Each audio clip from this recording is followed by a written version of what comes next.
Hello, dear students. Myself, Krishnanand Prajapati, lecturer at Sri Vishwanath College of Pharmacy, Kalan Sultanpur. Today, we will discuss about pharmaceutical chemistry second.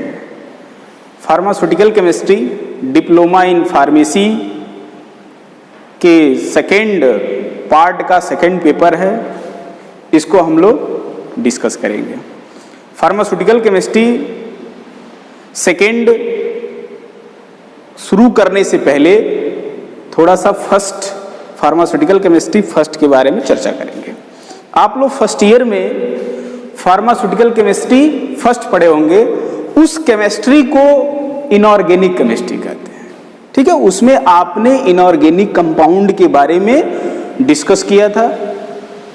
उसके बाद उस inorganic compound का use क्या था, उसकी properties क्या थी, उसको प्रिपरेशन कैसे उसका करते हैं, उसके बारे में हम लोगों ने डिस्कस किया था और उसका डिजीज कंडीशन में कहाँ कहाँ पर यूज होता था, ठीक है। ठीक उसी प्रकार से फार्मास्यूटिकल केमिस्ट्री सेकेंड में हम लोग डिस्कस करेंगे ऑर्गेनिक कंपाउंड के बारे में। बात समझ आ रही है? इनऑर्गेनिक और ऑर्गेनिक कंपाउंड में डिफरेंस ये है कि which compound contain hydrocarbons are called organic compound and which compound does not contain hydrocarbons or carbons atom are called inorganic, ठीक है। अब हम यहां पर ये देखेंगे कि फार्मास्यूटिकल केमिस्ट्री फार्मा सेक्टर में पढ़ने की जरूरत क्यों पड़ी, इसको हम क्यों पढ़ते हैं। फार्मास्यूटिकल केमिस्ट्री नाम है तो ये इससे क्लियर हो जाना चाहिए कि ऐसी केमिस्ट्री जो फार्मास्यूटिकल एप्लीकेशंस के लिए किए जाते हैं, फार्मास्यूटिकल फील्ड में जिस केमिस्ट्री का प्रयोग किया जाता है उसे हम क्या बोलते हैं, फार्मास्यूटिकल केमिस्ट्री बोलते हैं। लेकिन फार्मास्यूटिकल केमिस्ट्री हम क्यों पढ़ते हैं फार्मेसी में, इसको डिस्कस करेंगे, थोड़ा सा हम जानने का प्रयास करेंगे और आप लोग बहुत ही कंसंट्रेट के साथ आप लोग इस वीडियो के लेक्चर को आप लोग सुनिए, एक एक पॉइंट्स को हम लोग यहां पर क्लियर करेंगे। तो पहला सबसे चर्चा का विषय ये रहेगा कि हम फार्मेसी में फार्मास्यूटिकल केमिस्ट्री क्यों पढ़ते हैं। फर्स्ट ईयर में मैंने आपको बताया था कि फार्मास्यूटिकल केमिस्ट्री फर्स्ट में हमने इनऑर्गेनिक कंपाउंड के बारे में देखा और वही सेम चीजें फार्मास्यूटिकल केमिस्ट्री सेकेंड में हम थोड़ा सा ऑर्गेनिक कंपाउंड के बारे में पढ़ेंगे, ठीक है। अब जो फार्मास्यूटिकल केमिस्ट्री है, एक फार्मासिस्ट जो होता है उसका काम होता है कि किसी भी ड्रग का कंपाउंडिंग करना और डिस्पेंसिंग करना, ठीक है। लेकिन आज के मॉडर्न एज में कंपाउंडिंग का जो स्टेप है उसको स्किप कर दिया गया है। पहले फार्मासिस्ट हॉस्पिटल में ही क्या करता था, ड्रग की कंपाउंडिंग करता था और डिस्पेंसिंग करता था। जैसे आप लोग देखे होंगे कि अभी अभी हॉस्पिटल में आप जाते होंगे तो जो छोटे बच्चे जो टैबलेट को नहीं ले पाते हैं, नहीं निगल पाते हैं, तो वहां पर क्या करता है कि कई ड्रग को एक साथ मिला करके मोटार पिस्टल में उसका पाउडर बना करके और दे देता है, जिसको हम क्या बोलते हैं, कंपाउंडिंग बोलते हैं, ठीक। तो ये प्रॉब्लम्स जो आई इसलिए कि जो भी कंपाउंड मिलाया जा रहा है एक दूसरे कंपाउंड में, जो भी ड्रग मिलाई जा रही है एक दूसरे ड्रग में जब मिलाई जाती है तो ये देखा जाता है कि जिसमें मिलाई जा रही है उसमें उसकी कंपैटिबिलिटी क्या है, वो सामंजस्यता स्थापित कर पाएगा कि नहीं कर पाएगा। कहीं ऐसा तो ना हो कि एक दूसरे को आपस में मिलाने पर उस प्रोडक्ट की, उस ड्रग की क्वालिटी क्या हो, चेंज हो जाए, उसकी प्रॉपर्टी चेंज हो जाए। अगर जब उसकी क्वालिटी और उसकी प्रॉपर्टीज और जब उसका स्ट्रक्चर चेंज हो जाएगा तो जो हमको इफेक्ट चाहिए उस ड्रग से, वो इफेक्ट हमको नहीं मिल पाएगा। तो इसीलिए हमको फार्मास्यूटिकल केमिस्ट्री की आवश्यकता पड़ी, जिससे कि वो फार्मासिस्ट जो पर्सन है जो कंपाउंडिंग का काम कर रहा है, उस कंपाउंड के बारे में उसको नॉलेज होनी चाहिए कि वो किस सॉल्वेंट के साथ उस ड्रग मॉलिक्यूल को क्या करे, मिलाए, किस केमिकल के साथ एक दूसरे केमिकल को मिलाए ताकि उसका इफेक्ट कम ना हो। जैसे आपको फार्मास्यूटिकल केमिस्ट्री फर्स्ट में मैंने बताया था आपको कि इनऑर्गेनिक कंपाउंड का जो एप्लीकेशंस बताया था, एंटीऑक्सीडेंट एप्लीकेशंस होता है, टॉपिकल एजेंट एप्लीकेशंस होता है, एंटी माइक्रोबियल्स एप्लीकेशंस होता है। तो इस तरीके से हम लोगों ने क्या किया था, डिस्कस किया था और एक एक कंपाउंड के बारे में हम लोगों ने उसका प्रिपरेशन, उसकी फिजिकल एंड केमिकल प्रॉपर्टीज, उसका यूज, इनकम्पैटिबिलिटी, सारी चीजों को हमने देखा था। तो हम कंपाउंड के बारे में जो भी जानकारी गेन करेंगे, जो भी हम जानकारी लेंगे वो केमिस्ट्री के अंतर्गत लेंगे। तो जो भी हमारा फार्मा सेक्टर में जो भी कंपाउंड हमारे यूज हो रहे हैं, किसी भी ड्रग को बनाने के लिए जो केमिकल कॉन्स्टिट्यूएंट यूज हो रहे हैं, जैसे आप लोग जब टैबलेट खरीदने जाते होंगे तो टैबलेट के ब्रांड नेम लिखा होता होगा जो मोटे अक्षरों में लिखा रहता है, और उसके कंपोजिशन जो कि उसके केमिकल कॉन्स्टिट्यूएंट लिखा रहता है, ठीक है। तो कई केमिकल कॉन्स्टिट्यूएंट को मिला करके कोई मेडिसिन बनाई जाती है, कोई ड्रग बनाई जाती है, उस ड्रग को हम लेते हैं। तो इसीलिए उस केमिकल कॉन्स्टिट्यूएंट की प्रॉपर्टीज, उसका स्ट्रक्चर, उसकी सॉल्बिलिटी, उसका पार्टीशन कोएफिशिएंट, इन सारी चीजों को, उनका केमिकल प्रॉपर्टीज के बारे में हम डिस्कस करते हैं, ठीक है। तो इसीलिए यहां पर एक फार्मासिस्ट को फार्मेसी में इसीलिए केमिस्ट्री पढ़ाई जाती है कि जो भी सिंथेटिक या नॉन सिंथेटिक जो भी कंपाउंड है, उस कंपाउंड के बारे में वो जाने, उसकी प्रॉपर्टीज के बारे में जाने, उसकी इनकम्पैटिबिलिटीज के बारे में जाने, किस कंपाउंड के साथ वो इनकम्पैटिबिलिटी शो करता है, किस कंपाउंड के साथ कंपैटिबिलिटी शो करता है। इन सारी चीजों का अध्ययन हम क्या करेंगे, फार्मास्यूटिकल केमिस्ट्री में करते हैं। लेकिन फर्स्ट में हमने इनऑर्गेनिक कंपाउंड के बारे में पढ़ा था, लेकिन यहां पर हम ये देखेंगे कि जो ऑर्गेनिक कंपाउंड जो ड्रग के प्रिपरेशंस में यूज किए जाते हैं, जो ड्रग बनाने के लिए यूज किए जाते हैं, जो डिजीज को क्योर करने के लिए यूज किए जाते हैं, उनका अध्ययन हम फार्मास्यूटिकल केमिस्ट्री सेकेंड में करेंगे। It's clear? ये समझ में आ गया हम फार्मास्यूटिकल केमिस्ट्री क्यों पढ़ते हैं।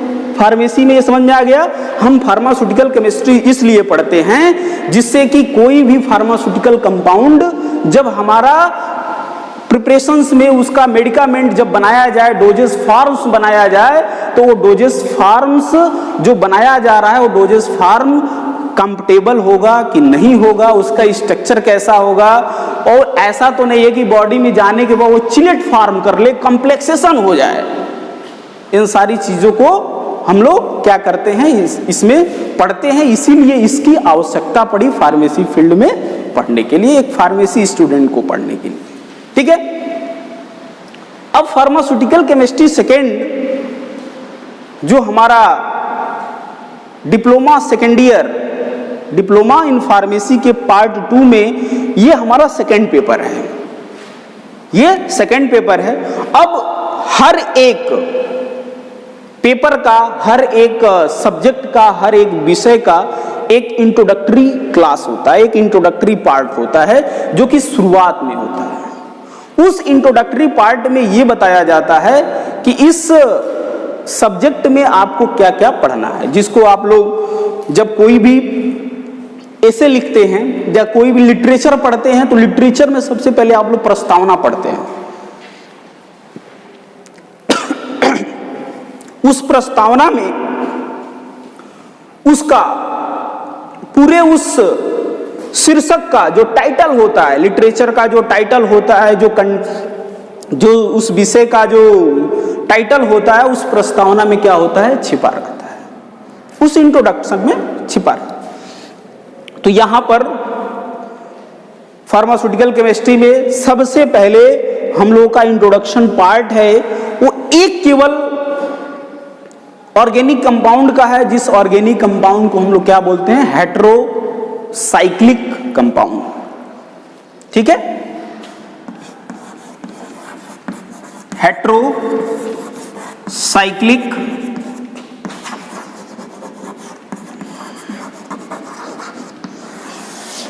अब यहां से हमारा इस सब्जेक्ट का स्टार्ट होता है कि इस सब्जेक्ट में क्या पढ़ना है। ठीक है, ये हेट्रोसाइक्लिक कंपाउंड से हमारा इस सब्जेक्ट का पहला टॉपिक क्या होता है, हमारा शुरू होता है। तो हेट्रोसाइक्लिक कंपाउंड के बारे में हम लोग क्या करेंगे, डिस्कस करेंगे। जब ऑर्गेनिक कंपाउंड का आप लोग इंटरमीडिएट में क्लासिफिकेशन किए होंगे तो एक साइक्लिक कंपाउंड पढ़े होंगे और एक ओपन चेन कंपाउंड पढ़े होंगे, जिसको हम लोग क्या बोलते हैं, एसाइक्लिक बोलते हैं। साइक्लिक, साइकिल देखें आप लोग, साइकिल, जो साइकिल इसलिए उसको बोला गया है ताकि वो उसका पहिया जो होता है क्या होता है, गोल गोल घूमता है। ठीक है, दोनों पहिया क्या होता है, गोल गोल घूमता है। ठीक, तो साइक्लिक का मतलब होता है कि वो क्या करे, राउंड शेप में। बस सुना रही है, हेट्रोसाइक्लिक कंपाउंड ऐसा कंपाउंड होता है जो कि क्या करता है, हेट्रो एटम कंटेन करता है। ठीक है, तो इसका डिफिनीशन हम ऐसे देखेंगे कि any compound which contain hetero atom in ring, ध्यान से सुनिए, any compound which contain hetero atom in ring is called heterocyclic compound. ठीक है, अब एक टर्म आया हुआ है हेट्रो एटम, इसके डेफिनेशन में एक टर्म आया हुआ है हेट्रो एटम। ठीक है, हेट्रो का मतलब होता है डिफरेंट,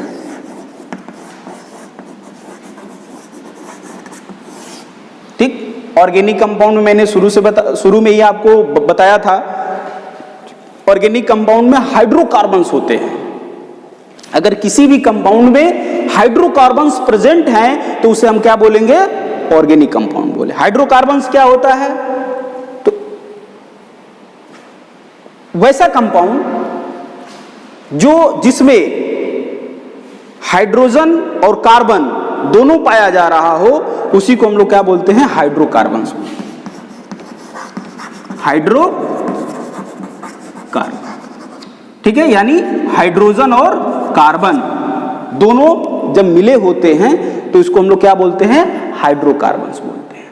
और यही हाइड्रोकार्बन्स जब साइक्लिक फॉर्म में होते हैं तो उसको हम लोग क्या बोलते हैं, साइक्लिक कंपाउंड बोलते हैं। और जब वो एक चेन में होते हैं तो उसे हम लोग क्या बोलते हैं, एसाइक्लिक कंपाउंड बोलते हैं। बात समझ आ गई। अब हाइड्रोकार्बन, तो ये हाइड्रोकार्बन एक गोलाकार यानी साइक्लिक फॉर्म में आपस में क्या हुए, अरेंजमेंट हुए हैं, तो इसको हम लोग क्या बोलेंगे, साइक्लिक कंपाउंड बोलेंगे। लेकिन इसी में किसी जगह अगर हेट्रो एटम पाया जा रहा है तो उसको हम लोग क्या बोलेंगे, हेट्रो एटम बोलेंगे। ठीक, क्या करता है कोई भी हेट्रो एटम, आपके पूरे पीरियोडिक टेबल में 20 या 22 ऐसे हेट्रो एटम्स हैं जो कि ऑर्गेनिक कंपाउंड में क्या होते हैं, पाए जाते हैं। ठीक है, तो हेट्रो एटम देख लेते हैं, nitrogen, oxygen, sulphur, phosphorus, boron. ठीक है, ये क्या है, हमारे हेट्रो एटम्स। तो किसी भी साइक्लिक कंपाउंड में अगर ये हेटेरो एटम्स प्रेजेंट हैं तो उसे हम क्या बोलेंगे, हेटेरोसाइक्लिक कंपाउंड। समझ में आ रहा है? एक बार फिर से सुनिए, ध्यान दीजिए कि हेटेरोसाइक्लिक कंपाउंड क्या है। आप लोग जब सिलेबस कोई घर का या कोई भी पर्सन देखेगा या कोई भी टीचर देखेगा तो आप उसमें देखेगा कि इंट्रोडक्शन टू हेटेरोसाइक्लिक कंपाउंड, तो इंट्रोडक्शन टू हेटेरोसाइक्लिक कंपाउंड, तो उसका पहला क्वेश्चन आपके सामने ये राइज होगा कि heterocyclic compound, what are heterocyclic compound? Any compound which contain heteroatom in ring are called heterocyclic compound. Ring में हेटेरोसाइक्लिक हेटेरोएटम जो है वो क्या है, नाइट्रोजन, ऑक्सीजन, सल्फर, फास्फोरस, बेराम, सिलिकॉन, इस तरीके से और भी हेटेरोएटम्स है। तो उस साइक्लिक रिंग में अगर आप हेटेरोएटम जहां पर आपको दिखे तुरंत आप आंख बंद करके ये स्पष्ट कर लीजिए, ये तय कर लीजिए, डिसाइड कर लीजिए कि हेटेरोएटम प्रेजेंट है तो ये हेटेरोसाइक्लिक कंपाउंड है। ठीक है? अब इसमें हम देखते हैं कि हमारा हेटेरोएटम प्रेजेंट होने पर उसको हेटेरोसाइक्लिक कंपाउंड बोला जा रहा है। अब हेटेरोसाइक्लिक कंपाउंड का एप्लीकेशन क्या है? जो हेटेरोसाइक्लिक कंपाउंड हम इस केमिस्ट्री में पढ़ रहे हैं, तो इस केमिस्ट्री में हेटेरोसाइक्लिक कंपाउंड का क्या है, एप्लीकेशन क्या है?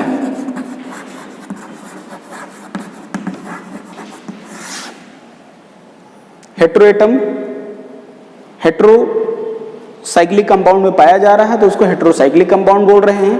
और आप हेटेरोसाइक्लिक कंपाउंड फार्मास्यूटिकल केमिस्ट्री में पढ़ रहे हैं, यानी आप फार्मेसी में पढ़ रहे हैं। इट मींस कहीं ना कहीं इसका एक एप्लीकेशन बनता है कि इसका प्रयोग कहां होगा, फार्मास्यूटिकल फील्ड में होगा। फार्मास्यूटिकल कंपाउंड बनाने में इसका प्रयोग किया जाएगा। ठीक है? तो पहला इसका एप्लीकेशन है फार्मास्यूटिकल एप्लीकेशन हो गया। ठीक है? ये आपको ध्यान देना है, सब कुछ इसी में छिपा हुआ है।